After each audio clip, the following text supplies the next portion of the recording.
ಪಹಲ್ಗಾಮ್ ಘಟನೆಗೆ ಪ್ರತಿಯಾಗಿ ನಮ್ಮ ದೇಶದ ಸೈನಿಕರು ಆಪರೇಷನ್ ಸಿಂಧೂರ ಹೆಸರಿನಲ್ಲಿ ಉಗ್ರರ ವಿರುದ್ಧ ಯಶಸ್ವಿಯಾಗಿ ಪ್ರತಿಕಾರ ನೀಡಿದ್ದಾರೆ.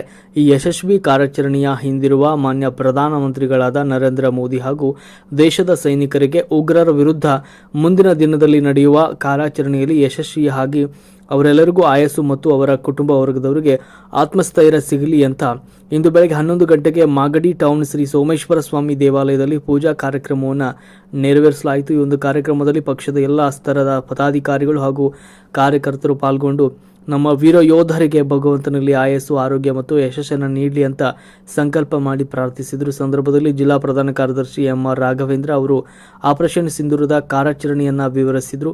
ವೀರ ಯೋಧರಿಗೆ ಅಭಿನಂದನೆಗಳನ್ನು ಸಲ್ಲಿಸಿದರು. ಸಂದರ್ಭದಲ್ಲಿ ಮಂಡಲ ಅಧ್ಯಕ್ಷರು, ಎಲ್ಲ ಮೋರ್ಚಾಗಳ ಪದಾಧಿಕಾರಿಗಳು, ಕಾರ್ಯಕರ್ತರು ಭಾಗವಹಿಸಿ ಸಿಹಿ ಹಂಚಿ ಸಂಭ್ರಮಿಸಿದರು.